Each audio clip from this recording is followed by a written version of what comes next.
اسلام کی فطرت میں قدرت نے وہ لچک دی ہے، جتنا ہی دباؤ گے اتنا ہی وہ ابھرے گا۔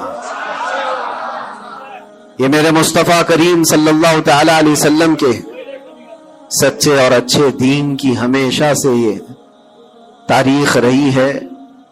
جب جب باطل طاقتیں، باطل قوتیں اپنی پوری قوت لگا دیتی ہیں، تب اسلام اور بلندی سے بڑھتا چلا جاتا ہے۔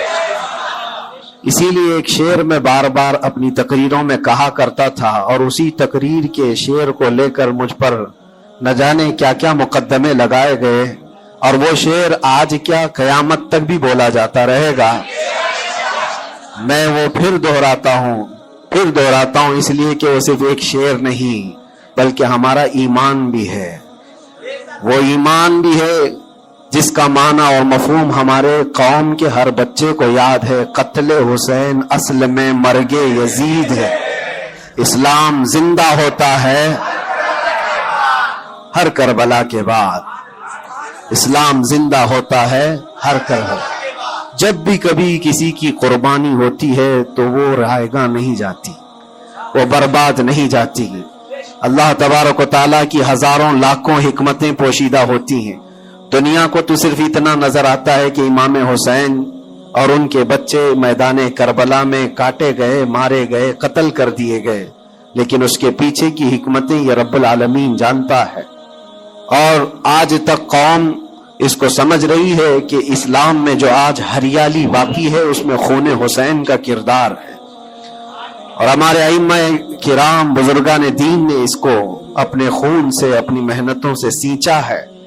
لہٰذا میرے عزیزو، آپ سب کو بھی کبھی یہ نروس ہونے کی ضرورت نہیں۔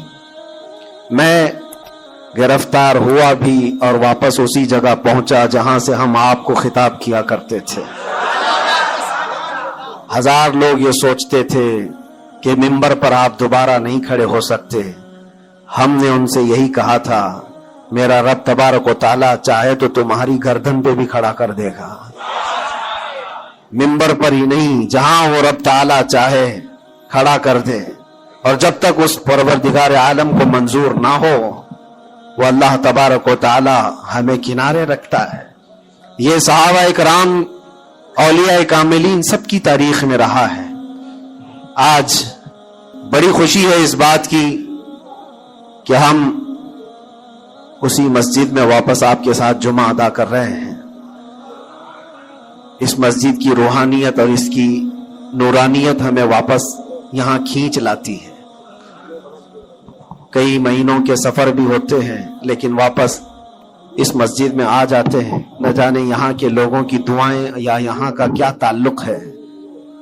عزیزان گرامی وقار، چند باتیں میں عرض یہ کرنا چاہوں گا کہ قوم کے اندر جو ایک نروس پن ہے، خوف ہے، جس کو دوسرے لفظوں میں اگر میں کہوں تو بزدلی ہے، کس وجہ سے قائم ہے، کس وجہ سے ہے؟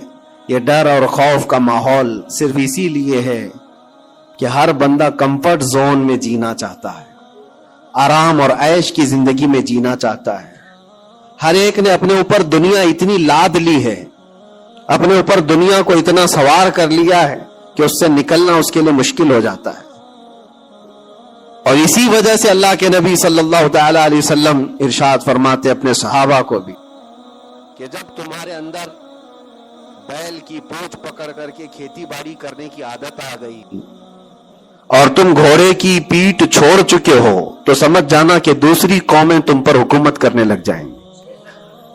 آج بیل کی پونچھ پکڑ کر کھیتی باڑی کرنے کا مطلب صرف یہ نہیں ہے کہ کسان بن جائے، سب کا حال یہ ہے کہ ہمیں دنیا جمع کرنا ہے، دنیا جمع کرنا ہے۔ اور اس دنیا جمع کرنے کے چکر میں اس کی پوری عمر ختم ہو جاتی ہے، لیکن وہ حسرت پوری نہیں ہوتی، وہ حسرت پوری نہیں ہو پاتی۔ جتنی چیز کی تمہیں ضرورت تھی وہ تو حاصل ہو چکا تھا، لیکن اس سے زیادہ کی طلب میں ہم بھاگتے ہی رہے۔ ہم یہ نہیں کہتے کہ آپ گھر نہ بنائیں، ہم یہ نہیں کہتے کہ آپ اچھے کپڑے نہ پہنیں، سب کریں، لیکن کم از کم اس بات کا خیال رکھنا چاہیے کہ اس دنیا کی کمائی میں اور اس کی طلب میں کہیں ایسا نہ ہو کہ میرا دین چھوٹ جائے، ایسا نہ ہو کہ اللہ کے نبی صلی اللہ تعالی علیہ وسلم سے جو میری محبت ہے اس میں کمی آ جائے۔ یاد ہے آپ کو ایک حدیث پاک اللہ کے حبیب صلی اللہ علیہ وسلم ارشاد فرماتے ہیں کہ مجھے میرے بعد اس بات کا خوف نہیں ہے کہ میری امت مشرک ہو جائے گی، کافر ہو جائے گی۔ حضور پاک صلی اللہ علیہ وسلم فرماتے مجھے اس بات کا ڈر نہیں ستاتا کہ میری امت مشرک ہو جائے گی، کافر ہو جائے گی، مگر اس بات کا اندیشہ لگا رہتا ہے کہ میرے بعد تم پر دنیا پھیلا دی جائے گی اور دنیا سمیٹتے سمیٹتے تم اللہ اس کے رسول کو بھول جاؤ گے۔ آج وہ حالات ہیں میرے عزیزوں، سب کے وہی حالات ہیں۔ اکثر کی بات میں کہہ رہا ہوں، میں جب بھی کوئی گفتگو کروں تو اس کو میری فضیلت بیان کرنے پر محمول نہ کریں کہ میں اپنی بڑائی بیان کر رہا ہوں۔ میرے عزیزوں، ان حالات کو بھی ہم دیکھ کر کیا ہے کہ اندر جانے کے بعد ایک چیز دماغ میں گونجتی تھی، کیا بتلاؤں میں نے کیا کیا دیکھا۔ کھوٹا سکہ چلتے دیکھا، الٹی گنگا بہتے دیکھا، چھوٹے چھوٹوں کی بات تو چھوڑو، بڑے بڑوں کو ننگا دیکھا، اور حالات تو وہاں کے ایسے یہ ساری چیزیں سکھا دیتی ہیں۔ اور پھر اس بات کا خیال آتا ہے کہ امت آج کن مسائل میں گھری ہوئی ہے، جبکہ طوفان اندر انتظار میں ہے تباہی کے لیے۔ ہم جن مسائل میں گھرے ہوئے ہیں اس کو دیکھ کر کے پھر ڈر لگتا ہے۔ علماء کے مسائل، پیران اعظام کے مسائل، جماعتوں کے مسائل، چھوٹی چھوٹی باتوں پر ہم کورٹ کچہری کے چکر کاٹتے رہتے ہیں، مسجدوں کے مسائل، لیکن جبکہ دشمن نے کہاں سے کہاں تک تمہارے لیے منصوبے بنائے ہیں۔ حیرت ہوتی ہے میرے عزیزوں۔ پھر وہ محاورہ ہے یا تاریخ ہے مجھے پتا نہیں، لیکن ایک بات لگتی ہے کہ بغداد پر ہلاکو جب حملہ کرنے آیا تھا تو اس وقت سنا کہ علماء چھوٹی چھوٹی چیزوں میں بحث مباحثے میں مبتلا تھے، جبکہ قوم کو انہیں اس بات کے لیے تیار رکھنا چاہیے تھا کہ ایک ظالم قوم تم پر حملہ آور ہے، اس کے مقابلے کے لیے کھڑے رہو۔ آج میں یہی کہنا چاہتا ہوں میرے عزیزوں، چھوٹے مسائل کو درکنار ایک جگہ رکھو۔ امت مصطفیٰ آج جس قسم پرسی کی حالت میں ہے، جب نبی پاک صلی اللہ تعالی علیہ وسلم کی عزت پر حملے ہیں تو پھر تمہاری عزت کہاں خاک میں رہنے والی ہے؟ ہماری اپنی عزت کی بچانے کی کیا فکر کرنی ہے آپ کو؟ پوری دنیا کا حال یہ ہے۔ پہلے تو ایک مسلمان کی بات میں آپ کو بتاؤں، فرانس جیسا پاورفل ملک، بہت ہی مضبوط کنٹری، 100 سال پہلے کی بات بتا رہا ہوں، نبی پاک صلی اللہ تعالی علیہ وسلم کی شان میں وہ کوئی گھناؤنی یا گستاخانہ انداز کی فلم ریلیز کرنا چاہتے تھے، یا پھر کسی طرح سے مذاق مسخرے والے کام کے ذریعے سے میرے آقا صلی اللہ علیہ وسلم کو نشانہ بنانا چاہتے تھے، اور اس بات کو وہ اپنی آزادی رائے اور اپنی خیال کی آزادی کو بتاتے ہیں۔ اس زمانے میں سلطان عبد الحمید تھے، اور ترکی کے وہ آخری خلیفہ سلطان عبد الحمید، صرف انہوں نے ایک اسٹیٹمنٹ دیا تھا فرانس کو کہ باز آ جاؤ یہ تمام چیزیں کرنے سے، ورنہ پوری دنیا لا کر میں تمہارے سر پہ پھوڑ دوں گا۔ صرف اتنا جملہ تھا میرے عزیزو۔ آج تک وہ نہ فلم ریلیز ہوئی اور نہ ہی فرانس اس چیز پر آیا، لیکن اب تو حالات بدل گئے۔ اب تو حالات ایسے بدلے کہ ہزاروں نہیں، لاکھوں نہیں، کروڑوں کی تعداد میں ہم موجود ہیں، اور پھر اسلامی ممالک کے نام پر پوری دنیا میں کتنے ملک ہیں؟ 57 ممالک اسلامی کہلاتے ہیں، لیکن کس کو فکر ہے میرے مصطفیٰ کریم صلی اللہ تعالی علیہ وسلم کی عزت پر جب حملے ہوتے ہیں؟ اور یہ تمام حالات جب اپنا درد کا میں اظہار کرتا ہوں تو پھر لوگوں کو یہ لگتا ہے کہ یہ بھڑکاتے ہیں، اکساتے ہیں۔ میرے عزیزو، میں چاہتا ہوں کہ قوم اصل مسائل کو سمجھے، جو اصل مسائل ہیں ان کو سمجھو، فرض کو دیکھو، نفل کی طرف نہیں۔ پہلے تم پر جو فرض ہے اس کے لیے کھڑے ہو جاؤ۔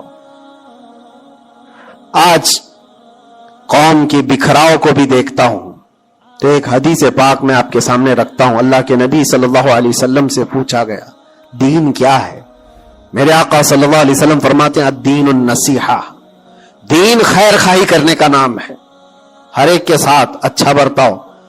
پھر پوچھا قلنا لمن یا رسول اللہ صلی اللہ علیہ وسلم، اے اللہ کے رسول کس کے